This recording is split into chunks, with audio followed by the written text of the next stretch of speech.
What have you understood about the war in Ukraine from your visits there? Just looking at the big picture of your understanding of the invasion of February 24th, 2022, and the war in the 3 years since. Well, I mean, several things. There's political angles which are forever changing, but on the human level, as you know, if you visit troops, frontline troops, you have that admiration for people defending their country, defending their homes, defending their families. I'm struck by the way in which that is at a remove from the sort of political noise and the media noise and much more. It's very easy to get caught up in the to's and fro's of today's news, but that, to my mind, is that's the single thing that struck me most in my visits there. Is just the people I've met who are fighting for a cause which, at that level, is unavoidable, undeniable. So the thing that struck you that's different from the media turmoil is just the reality of war. Yeah, of course. I mean, people who have either lived under Russian occupation from invading armies and then come back out into the world, having been liberated, as in late 2022, or the people now, when I was most recently there in recent weeks, who were just getting on with their job as soldiers whilst the world was talking about them. When were you there? Early on in this escalated war of 22? Yes, first time was I was with the Ukrainian armed forces when they retook Kherson, and I was back in recent weeks and was there when the Trump-Zelensky blow-up happened. In fact, I was in a Ukrainian dugout at the front lines when I was watching it. How's the morale? How's the way, the content of the conversations you've heard different from the two visits, separated by, I guess, 2 years? At one level, I mean, nothing has changed much. As you know, it's a sort of, it's not a total standoff because intermittently each side gains territory from the others, but it's not. I mean, there've been no very significant military gains by either side in the interim period. I think my experience of the soldiers, the people of Ukraine early on in the war, there's a intense optimism about the outcomes of the war. There's a sense that they're going to win.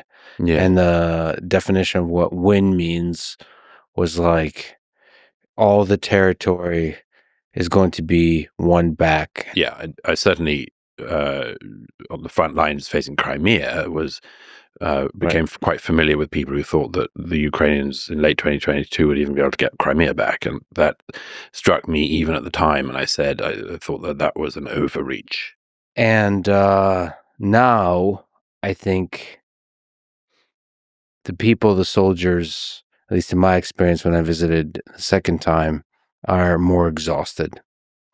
The morale, the dreams, the certainty of victory has maybe faded from the forefront of their minds. Well, 3 years of war will tire out anyone.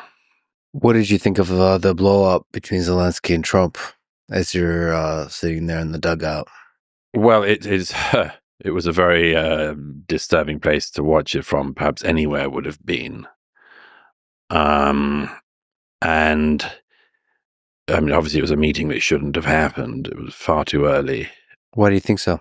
There's not enough actual pathways to peace on the table? Well, I think the mineral deal, I mean, I love the fact that everyone's now an expert in Eastern Ukrainian mineral deposits, but I think as I've learned, and we'll talk about Israel and Palestine, I'm learning that everybody's an expert on geopolitics and history of war on the internet. And now mineral deposits, obviously. Yes. I'm really speaking at the edge of my mineral deposit knowledge here. But Yeah.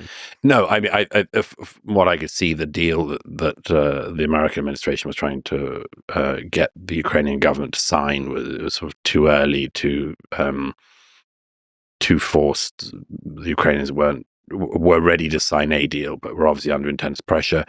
And I think certainly Zelensky wasn't expecting to go until pretty much the day before. Was obviously visibly tired and exhausted again, as you are after that amount of pressure for that long a time. And no, I mean, the thing that struck me, and I said this in my column in the New York Post from there, that the thing that struck me was I said to some of the soldiers I was with, what do you make of this? And, one of them just said to me, well, we're advised not to follow too closely the ins and outs of the politics of this, and, but of course everyone has Instagram or scrolls, and among the dog pictures and the hot women or whatever is, what happened in the Oval. And, but what struck me was this same guy and saying, I've got a job to do. Right. And there's a clarity and a wisdom to that. But your job is bigger than that, right? It's to understand the politics as well. And what do you think about the politics of that moment? Because that was a real opportunity to come together and make progress on peace, right? And it, by all accounts, was not a successful step forward. I don't think by any account it was a successful step forward, unless to some extent it was a play but from DC to say to Putin, look, we duffed off Zelensky and, now give us something. That's the only remedial idea I have about what might have been behind it. But I think it was just one of those extremely, just awful political moments. Zelensky was obviously deeply irritated by the interpretation of the war that he was hearing from Washington. It was only a week after the Trump comments about Zelensky being a dictator, and people in the administration implying that Ukraine has started the war. And I think that must be, for Zelensky, a pretty Alice in Wonderland situation to be in. And I had significant sympathy for him in finding it bewildering, because it would be bewildering. I think the sad thing to me also, on the mundane details of that meeting and just the unfortunate way that meetings happen, I think it's true that he was also exhausted. Yes. There was a dickhead of a reporter that was asked a question about outfit in a way that, listen, Zelensky, everybody has their strengths and weaknesses. He's an emotional being, for better or for worse. And there's a dumb dickhead of a reporter. Marjorie Taylor Greene's boyfriend. He is. Yeah. The things you know. See, you're a real journalist. He's from one of the new. I'm all for opening up the White House press pool and all that sort of thing, but it means that you get some people in who are sort of, from blogland. There's nothing wrong with that, but it means that you get somebody who will do something like that. The problem with that interaction, as I saw it, was that that guy asked that disrespectful question, and I think it was disrespectful. And I'll very quickly say why. I mean, I think that when a man comes from the realm of war into the realm of peace, the people in the realm of peace should have some respect, or at least concession, that the other man has come from the realm of war.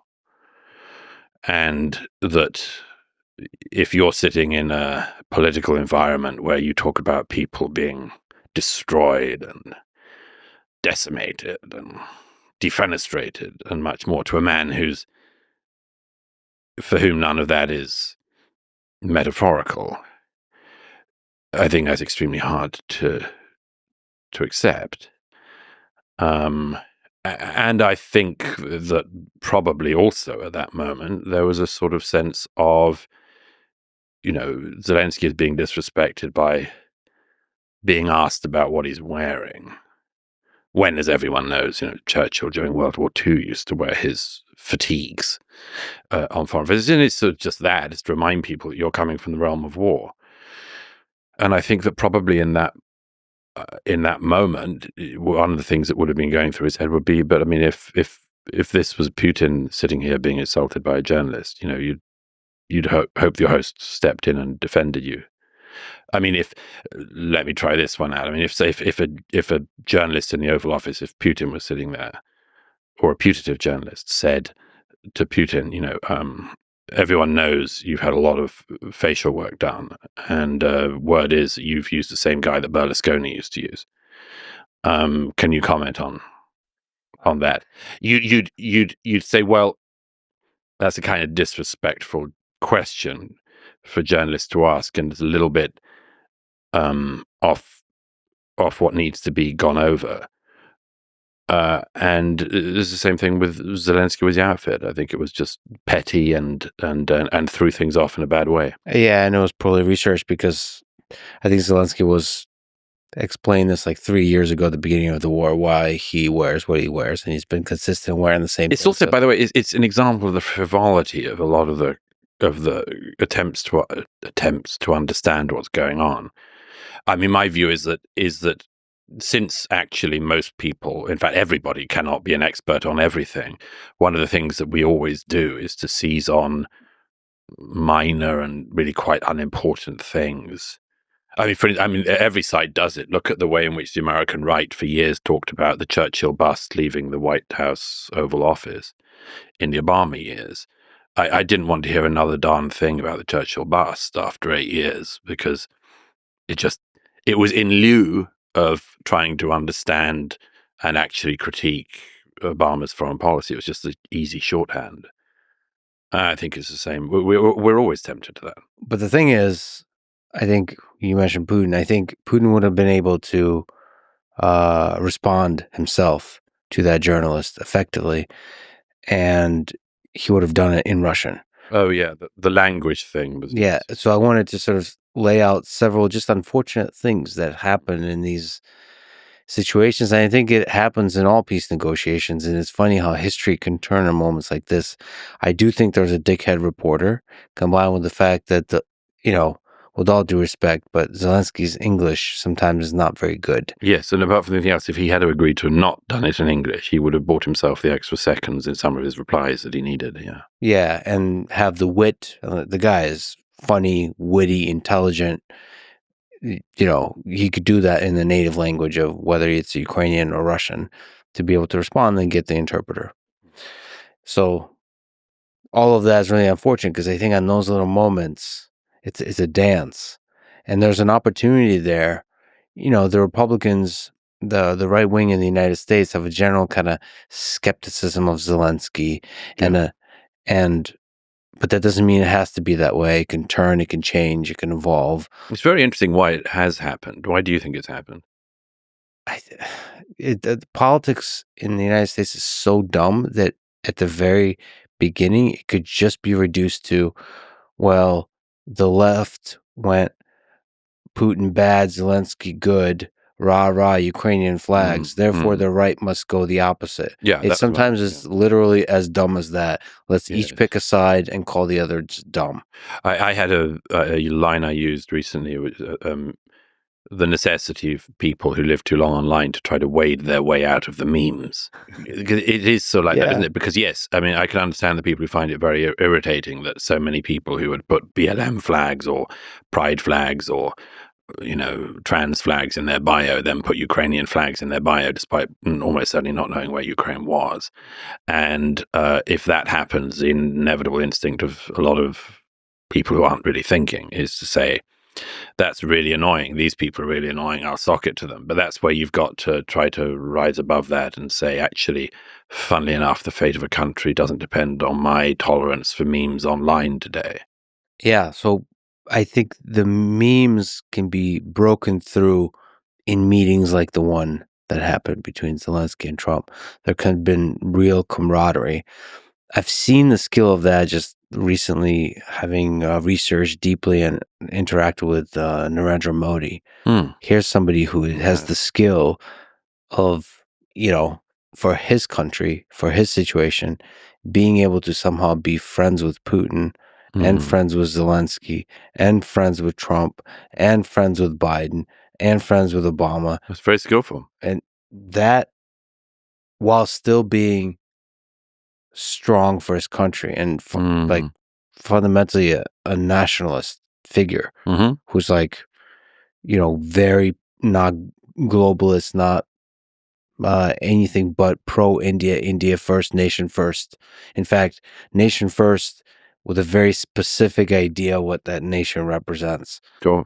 And that, Zelensky could do all of those things, Hmm.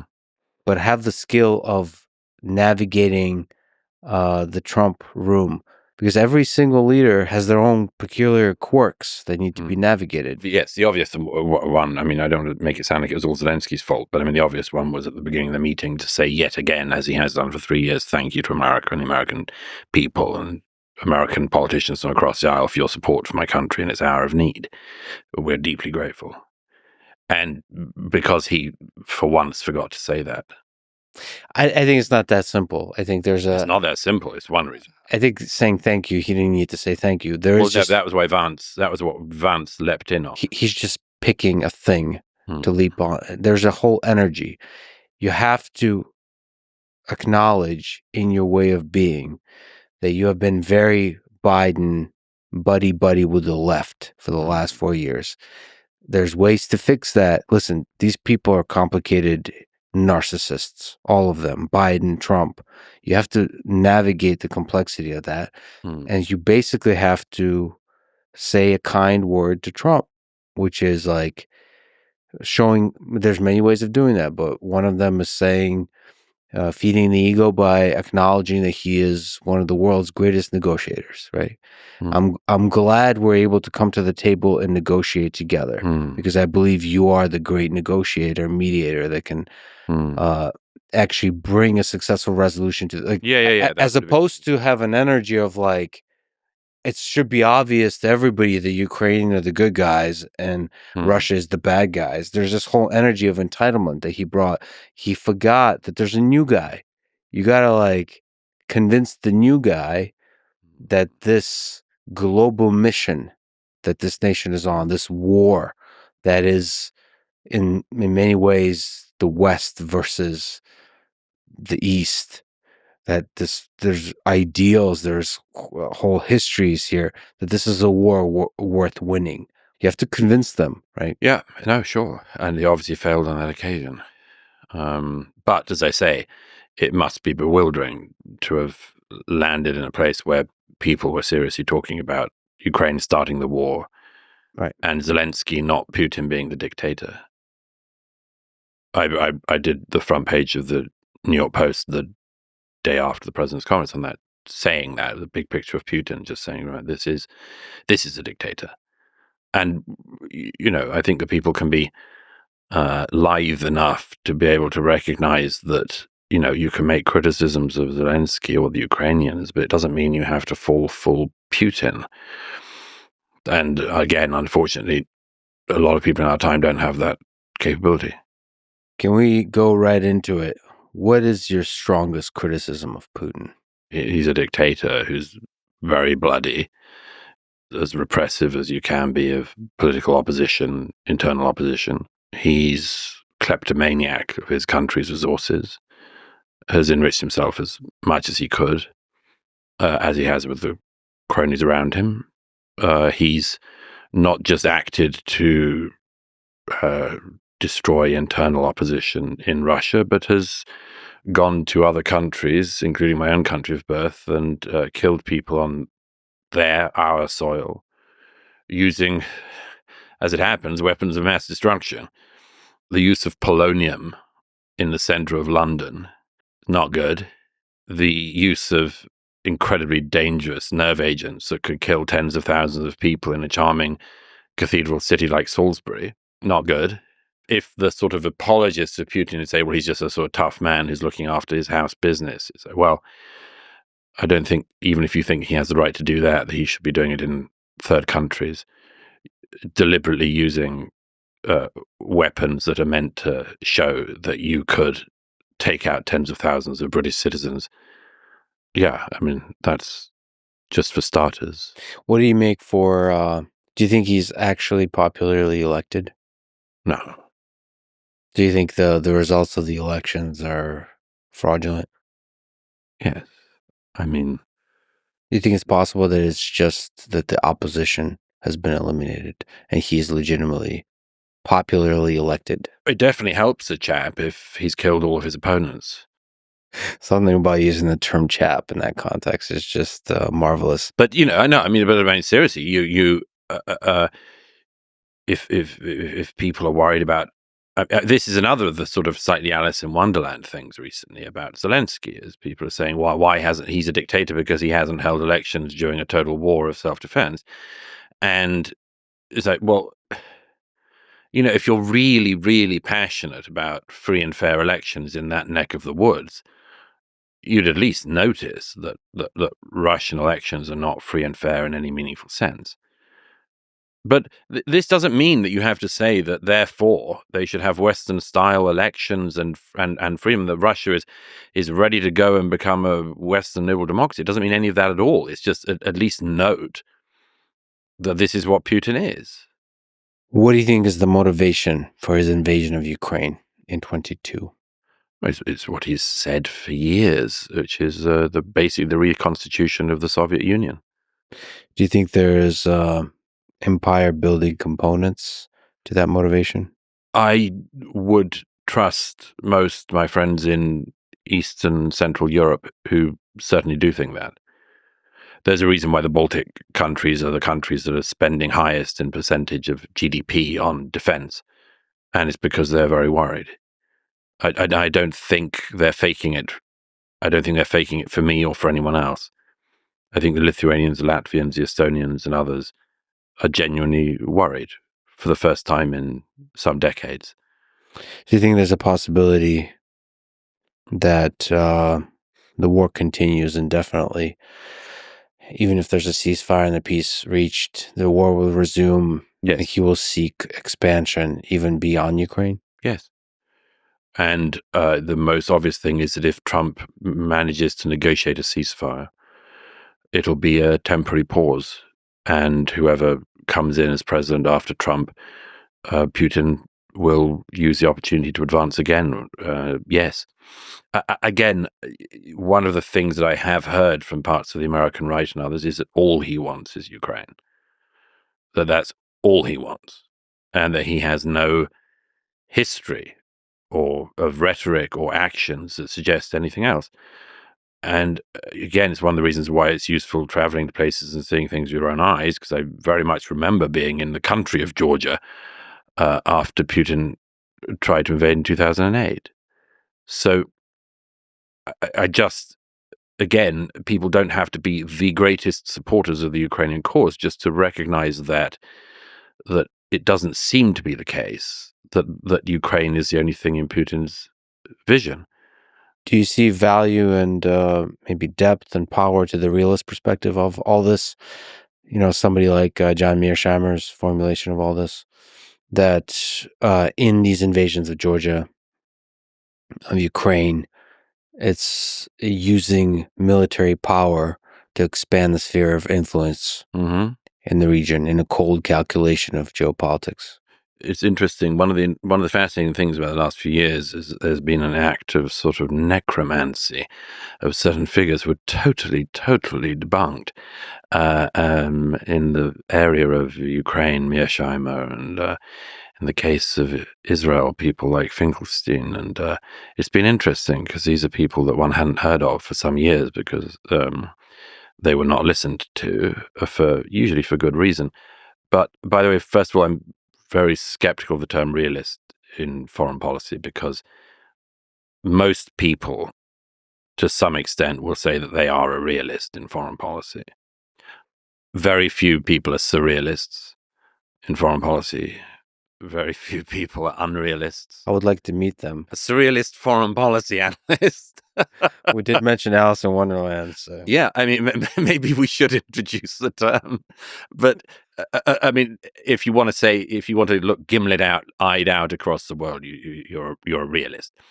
I think the steelman of their argument would be Russia has or believes it has a sphere of influence, and it is regrettable, but there's very little we can do about that. That would be about the best version of that argument that you can make. Well, to expand on that, Steelman, isn't this how superpowers operate in the dark, realist/surrealist way? Meaning the United States uses military power to have a sphere influence over the whole globe, really.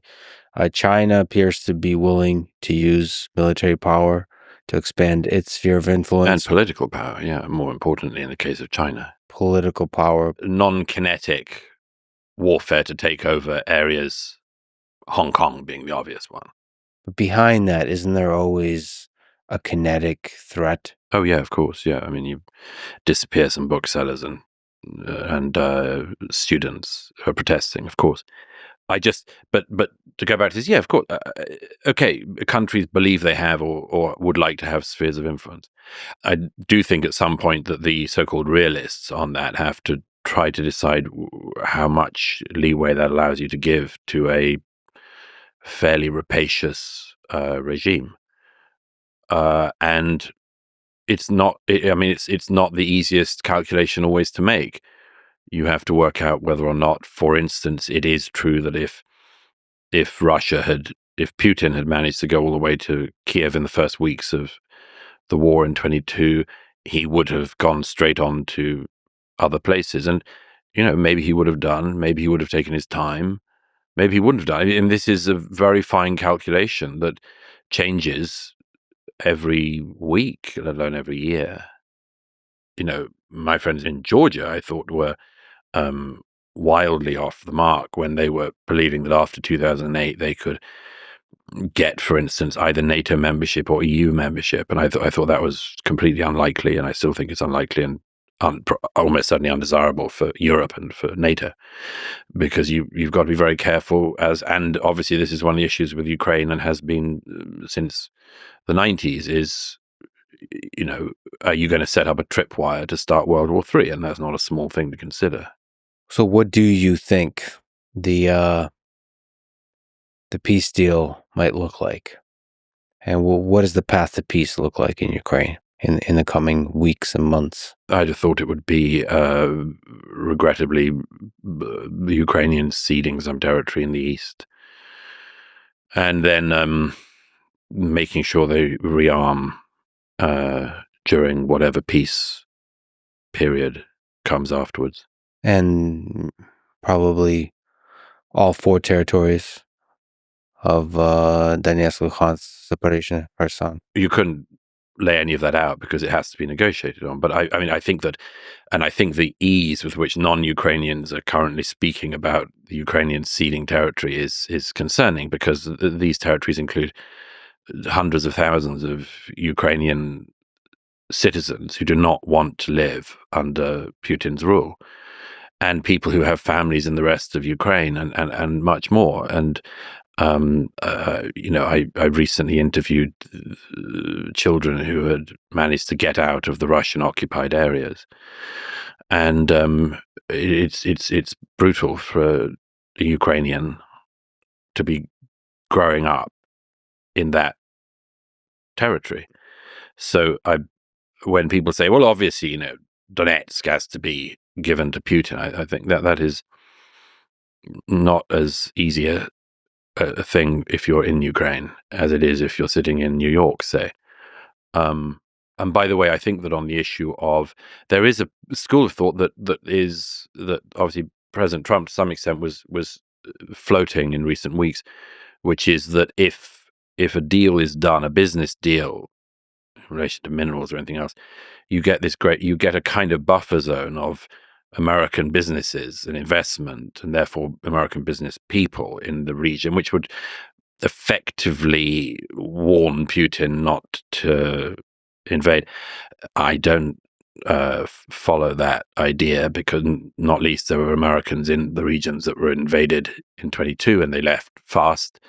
And we know from Hong Kong and other places that just because there are international financial interests in the region does not mean that a dictatorship will not either militarily or covertly take over. I don't see American miners as being an effective buffer zone against Putin. By the way, what did you learn from talking to the children, Ukrainian children Mm. from those regions? Well, I mean, it's heartbreaking because the only schooling is Russian schooling. Uh, Obviously, teaching the Russian language, Putin's view of history, and effectively indoctrination. And people can quibble with that term, but it's Putin-esque indoctrination schools. And any children or families that do not want that effectively have to hide and not go out. And I spoke to children and parents who'd had school friends who, for instance, the Russians set up in 22 and 23 summer camps for the children of some of the areas that have been occupied, and the children went off to the camps and then they didn't come back. But they were just stolen. I mean, it's thought that around 20,000 Ukrainian children have been stolen in this fashion. That's not a small thing. It's not got very much attention, but yes, I mean, children who would hide whenever the Russian troops came to the door. One teenage boy who described to me how when his mother was out, a woman came around the house, knocked on the door, and gave him his papers and said that he had to attend the next week to sign up for the Russian army. This is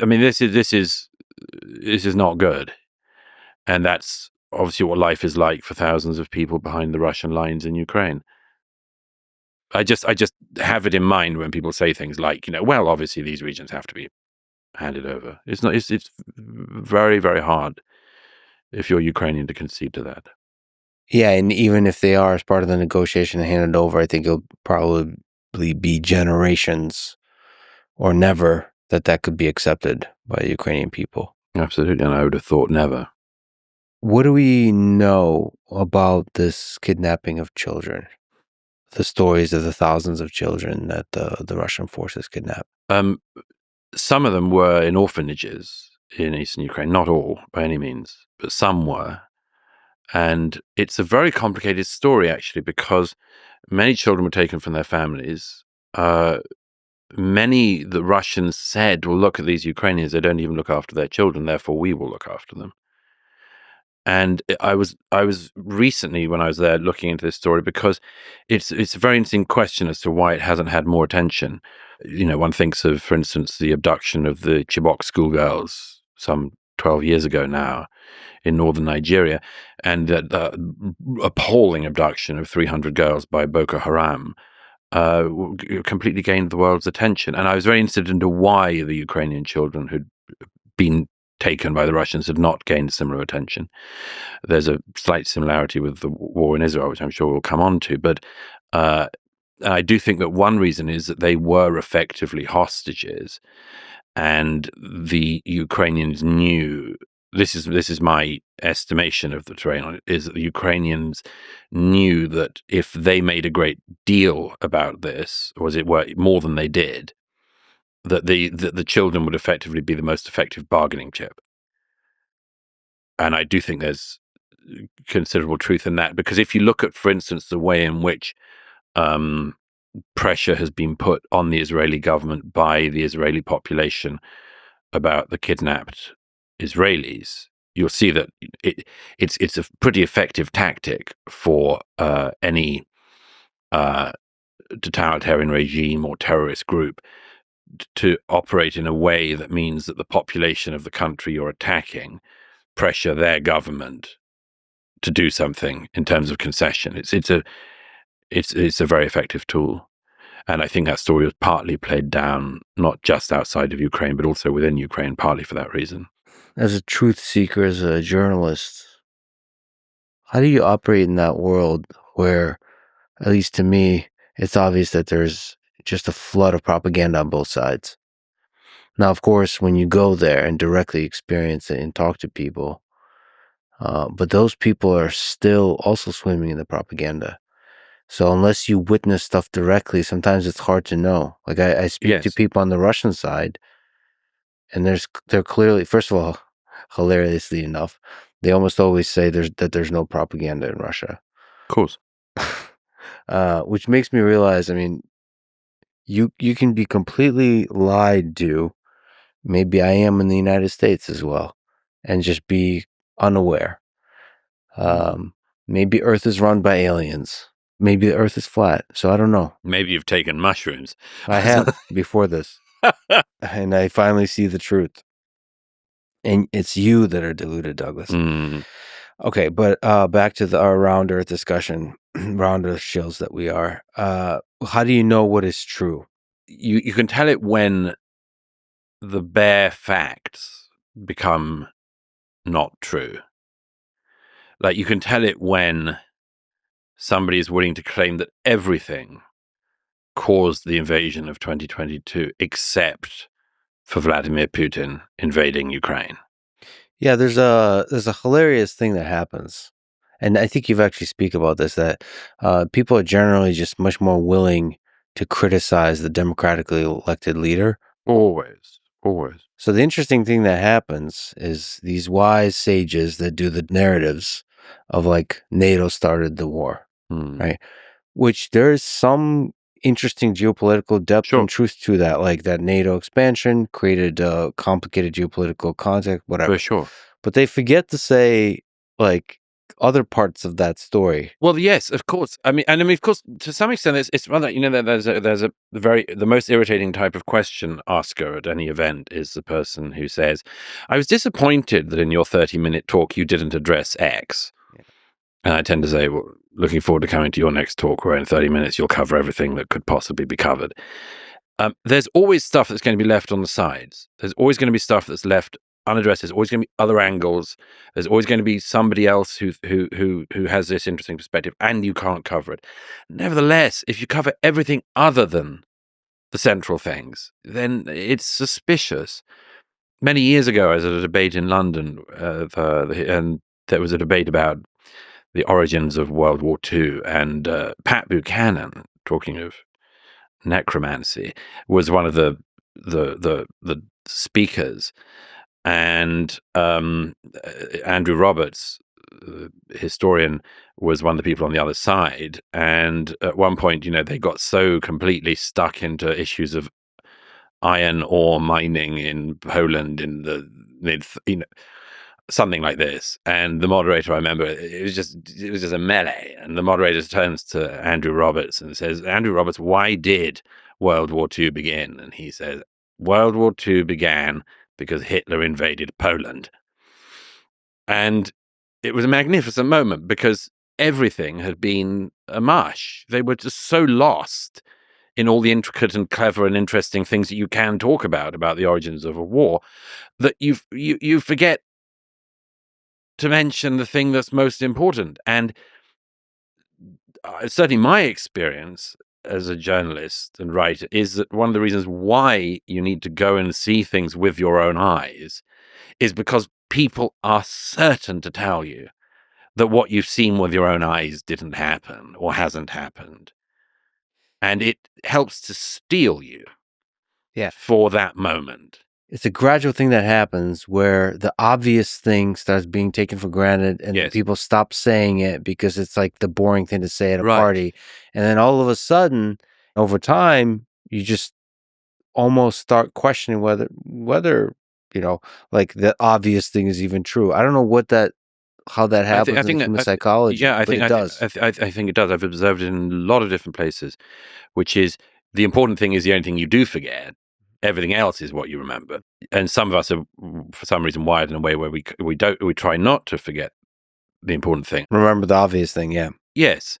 And as you say, no, I'm not wanting to be the boring guy at the party who reiterates what is true. Because what a douchebag you'd be if you were that guy. Nobody likes Captain Obvious at a party. Okay, is it possible that Donald Trump is a mediator, a successful negotiator that brings a stable peace to Ukraine? It's possible. We'll have to see. I think it's just too early and complicated to tell. That he wants to bring a peace seems to me to be obvious. He's stated it a lot of times. Whether he can, we're just going to have to see. It's extremely hard to see some of the parameters of the peace still. And I would suggest that not the most difficult, but one of the most difficult is that there is no peace guarantee on paper that the Ukrainians can possibly believe.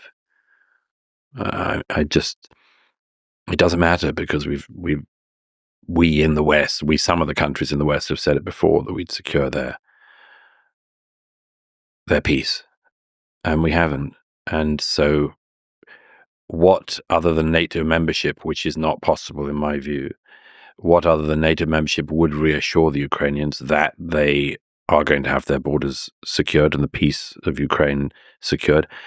I can't see. I think there's not going to be ever a guarantee that you can trust.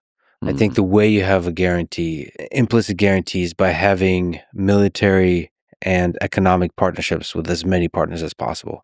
So you have partnerships with the Middle East, you have partnerships with India, perhaps even with China, with the United States, with many nations in Europe. All of which still suggests that if there's enough financial interests in Ukraine, they would prevent another Russian invasion.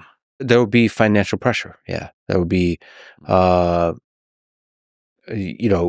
Russia needs to be friends with somebody, either China or the West. I think a world that's flourishing would have Russia trading and being friends with the West and the East. It would be ideal. It would be ideal if the regime in Moscow wanted it, but that's not. I mean, there again, you get into the thing of, people accused of Russophobia, but I mean,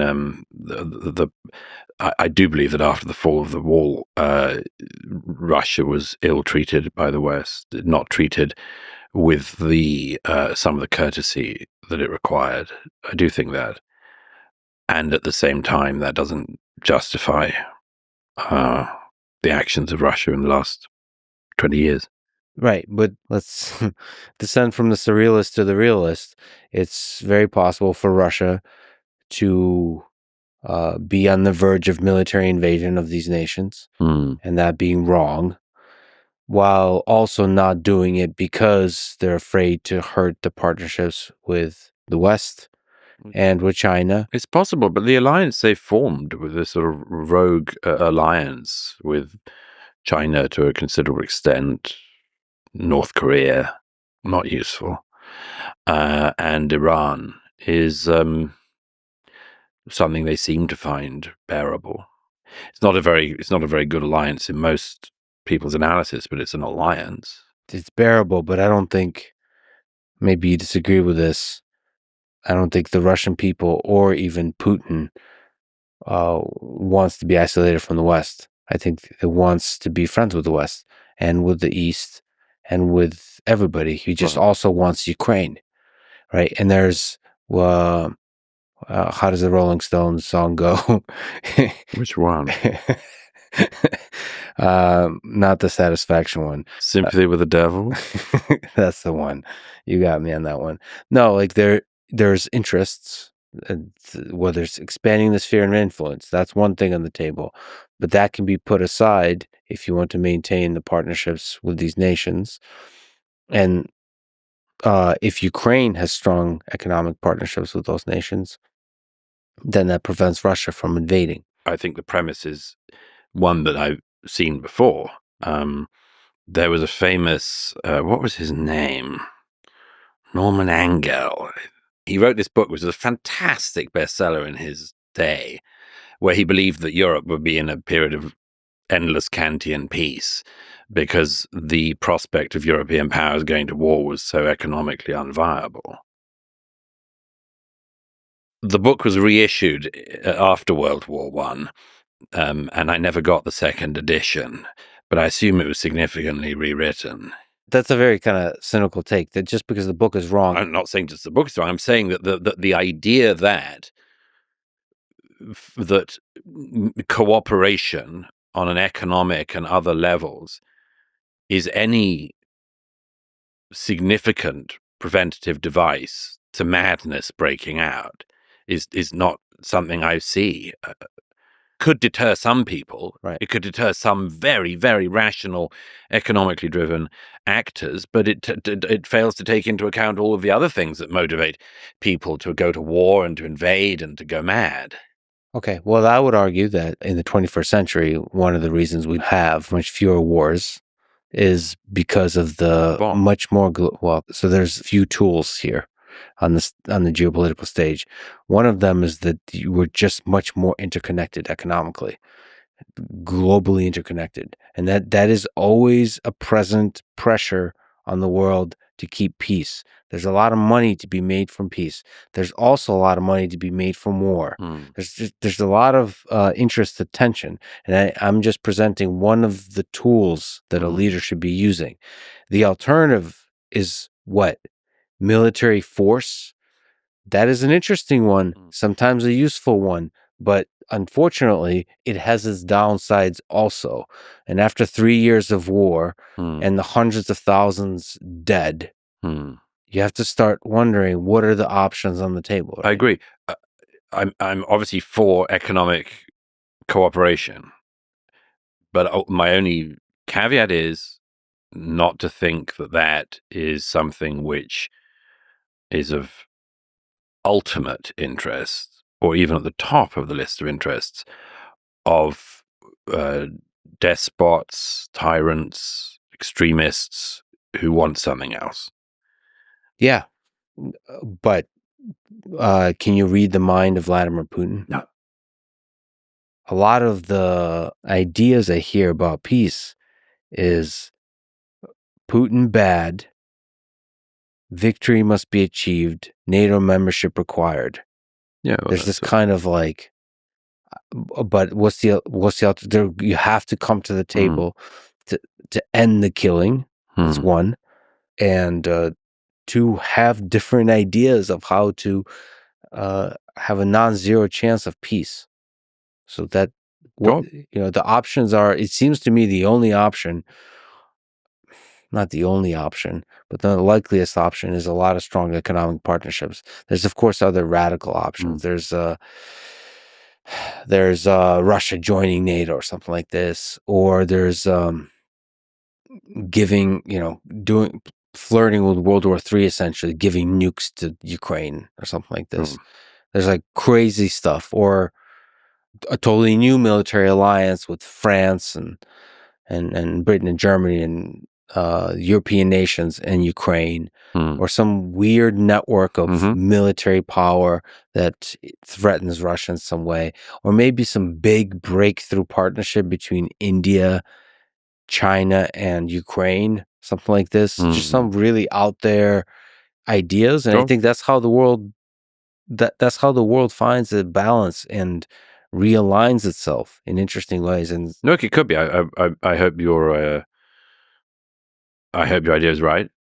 I think it's about it's certainly the most peaceful way for this to be resolved. My only caveat, as I say, is, and also never forget to factor in that people want different things in this world. And some people don't dream as you dream. I think we'll talk about that in your new book, Death Cults.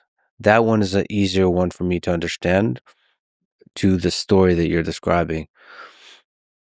I am more hesitant to assign psychopathy to leaders of major nations. Sure.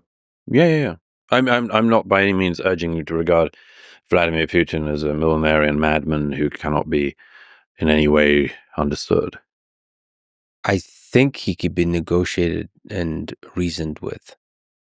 From your lips to God's ears. Can you steel me on the case for and then against Zelensky as the right leader for Ukraine at this moment? Is he the right person to take it to the point of peace? We'll see. If he can, then of course he is. He deserves enormous respect for galvanizing his people, for being elected in the first place, for galvanizing his nation at a time of incredible peril, for playing the international game of getting support for his country well. And sometimes the person who does that, not that there are many people like that, can be the person who also brings about a peace deal, and sometimes not. I think there's a degree to which he may have seen too much suffering of the people, the land he loves, to be able to sit down at a table with a world leader who did the destruction, and to be able to That is very hard. compromise on anything. That's possible. Again, it puts the onus on him, though. It sort of slightly presupposes that Putin doesn't have the same human instinct on that. It is extremely hard. I've noticed this in a lot of conflicts. It's extremely hard the way in which outsiders come in and others who haven't seen what you've seen or gone through what you've gone through and say, it's time to get around the negotiating table and just, you think you didn't see what I saw, you didn't go through what I went through. Who are you to tell me? Goes back to that thing of the visitor from the land of war and the visitor from the land of peace. The visitor from the land of peace can easily talk about getting around negotiating tables, but the visitor from the land of war has seen other things, and it's very hard for somebody who hasn't seen it to tell the person who has that they should act differently. And the sad thing about humanity is both the person from the land of peace and the person from the land of war are right. Yes, that's a struggle. That's definitely a struggle. It's like asking somebody to forgive. I've seen that at a lot of ends of conflicts. People say, the important thing is that we forgive and move on. And then the other person says, your child didn't die of shrapnel wounds. Yeah, this is, I got a lot of heat for an interview I did with Zelensky. By the way, people privately, the people that message me is all love and support. Even the people that disagree in Ukraine, soldiers, people online are ruthless. They're misrepresenting me. They're lying People about. online are ruthless and misrepresenting and lying? Yeah. Good God, Lex. You discovered a new phenomenon. I'm a real radical intellectual. Nothing misses your eye. I see the truth and I'm unafraid to point it out. No, there's a degree, this idea that you need to compromise with the person, with the leader of a nation you're at war with, and in so doing, to some degree, are forgiving their actions. Because the actual feeling you have is you want it to be fair, and the definition of fair, when you've seen that much suffering, is for him and everybody around him, and maybe even all of the people on the other side, to just die because you've seen too much suffering. But the other side of that is, yes, there's children that have died, but you coming to the negotiation will stop table, other children from dying. Yes, of course. and so there is just, you had this kind of way of speaking about it, embodying that perspective, that it's naive to say to come to the negotiation table, and it is for a person from the land of war. But the very smart, intelligent, and not naive person from the land of peace, that is often right in some deep sense about the long arc of history, for them it is the right thing to come to the negotiation table to end the more killing. The one thing I would add to that, though, is that, don't forget that it also depends on whether or not there's a clear shot of winning. Sure. If there's a clear shot of winning, and that's the most important thing in wars is not final negotiations or anything like that. It's simply winning and losing. And if you have a clear shot of winning and you can take it and you're near it, then having somebody else come in and saying, why not stop just before victory is very hard. That's one of the many complexities of the conflict we're talking about. You know what's the other big complexity of that? Because the clear shot of winning is like a man walking through the desert seeing water. It could be during war. It really is an illusion. So here's what happens. The really complicated aspect of negotiation is, in order to negotiate peace from a place of strength, you have to have victory in sight. Yes. And so the temptation from that position is to not negotiate, Mm-hmm. is to keep pushing forward to Mm-hmm. achieve victory. And this, I would say, hindsight is 2020, but this is the failure in 22 and two occasions to negotiate a ceasefire and peace. One in the spring, because Ukraine was in a real big, I would say, position of strength, having fended off the Russian forces around Kiev. That's one. And then, as you mentioned, in the fall of 22, with Kherson and Kharkiv, had a lot of military success. They were in a place of strength. And from that place, they've decided to keep going because victory was in sight. But that was also an opportunity to make peace. It's perfectly possible, yes. That's the hard thing. It's very hard. It's all hard. But I'm just, again, victory can be won in wars and is often won in wars. And you're right, they can also grind on because nobody has the capability to make a breakthrough. It's a case, I mean, the wisdom about civil wars tends to be that they sort of burn out after about 10 years or so, for similar reasons. When you're in the war, can you actually know that a victory can be won? It's a very good question. And you mean troops on the battlefield or military leaders or political leaders? Military and political leaders. It just feels like I said, man in the desert seeing water. I think there's a sense that victory is so close. There's times in a war when you feel like victory is close. No, you're right. And then it just slips away. Yes, it's an interesting insight. It's like the way in which there's a force in nature, which is that if you amass an army,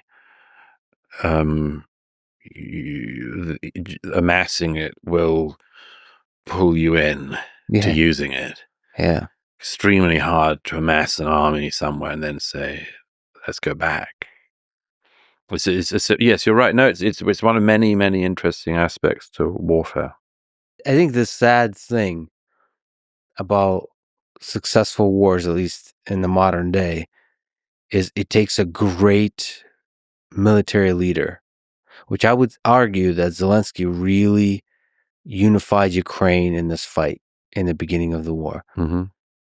You have to be that, and like you said, after you amass the army and have military success, to be able to step back and make peace.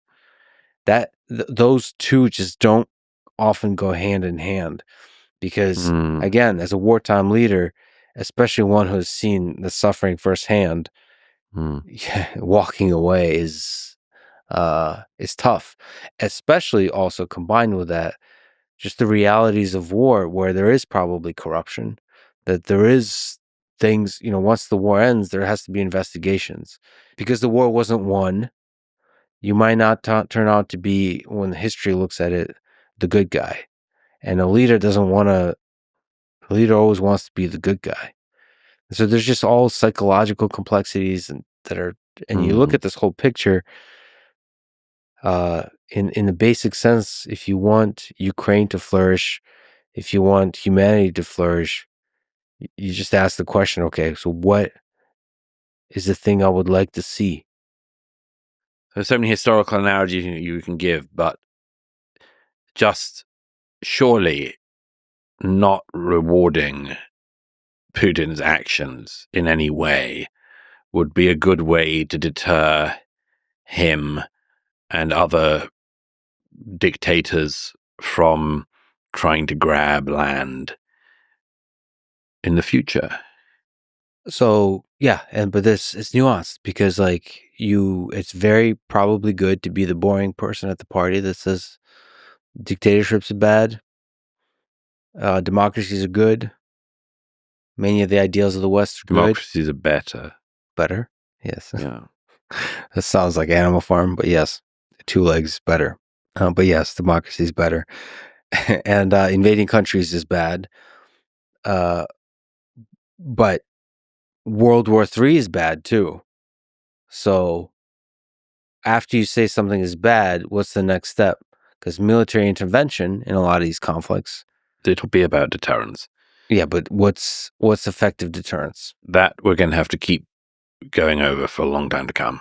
My question is, how can we achieve peace in April, in May, right? Not like the adults at the table all seem to tell me, well, it's a process, it's complicated, it just feels like this is a thing that might go into the next winter. And there's still maybe initial ceasefire, and the ceasefire is broken, and there's more people dying. For sure. And it's that mess.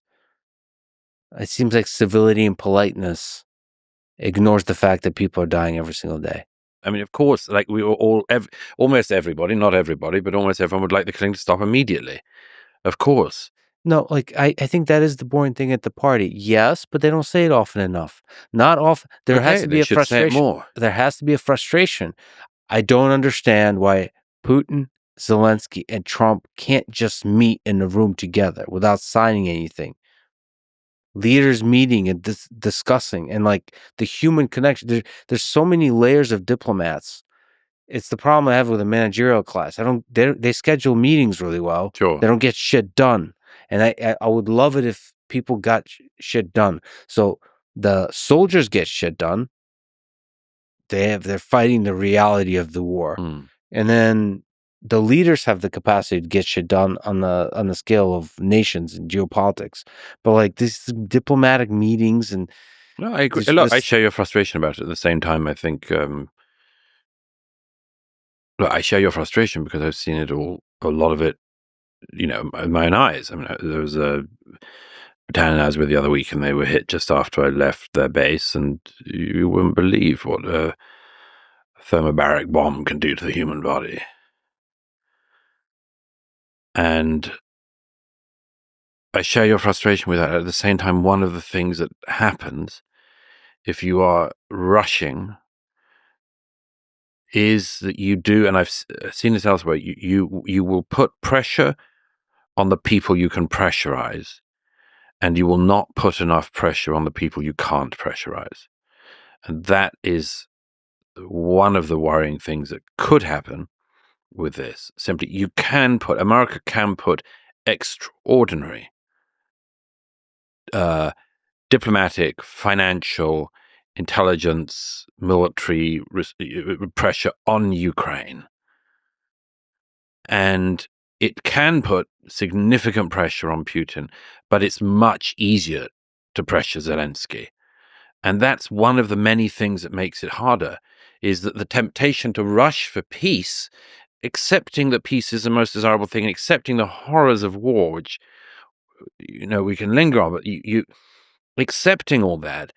If somebody says we've got to get peace today, and the three of them around a table, the most likely thing is that it'll be the person who you can pressure most easily, who will be the person that you pressure, and as a result, have an outcome which, yes, might stop the killing as soon as possible, but might also set up a situation which rewards the aggressor and effectively punishes the victim. And that's an extremely ugly and common thing to happen.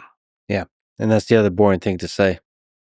The boring truth that the easy shortcut here is to punish Ukraine. And you just have to not do it. Let's keep being the boring people at the party. Yeah. Well, nobody's going to invite us. All right.